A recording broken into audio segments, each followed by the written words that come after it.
There can be a lot of complications around your hunting property and food plots. And one question that we are asked a lot is, a guy might say, hey, I'm just not seeing any bucks during the daylight hours.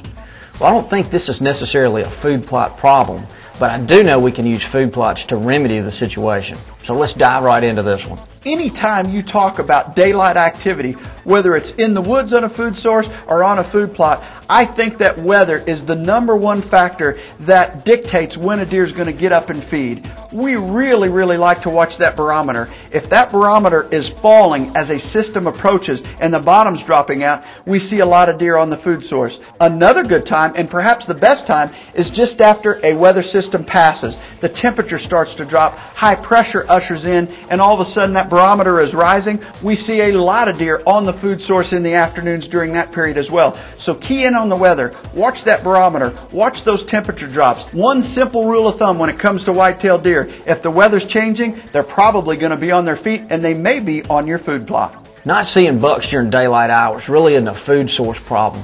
It's more of a problem that has to do with the amount of hunting pressure that's on that property and the surrounding property.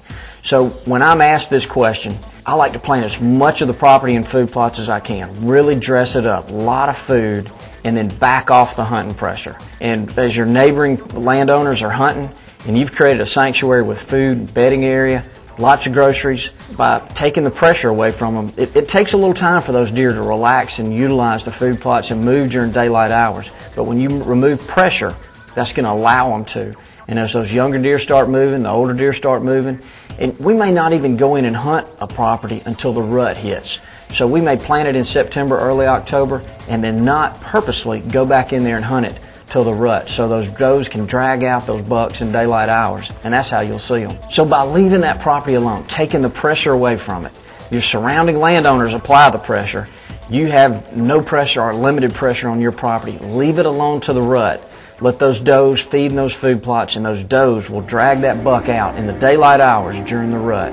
And then you just go jerk the rug out from under them. If it's not hunting pressure that's the cause, or you eliminate the pressure that is in and around your food plot, perhaps it's a timing issue. For years, Terry and I would sit food plots during the typical times, the last 3 or 4 hours of the day, and not see movement. And then all of a sudden 2 or 3 weeks go by, and boom, there's deer everywhere. We really do believe that whitetails key in on, or at least react to, the moon phase each and every month. It sounds a little crazy. Call us lunatics, but we do believe there's something to it. Obviously, weather plays the biggest part, but if you'll hunt afternoons leading into the full moon for about 10 days, and then key in on more morning movement just after the full moon, it may explain why you're not seeing deer on your food plot during certain times of the moon cycle. In the early season, you have to be prepared to slip into a spot without making any noise and trying to get in there without being detected. Chances are they're only bedded 100 to 150 yards off of that food source. They move very little in that early season, and it's usually to green.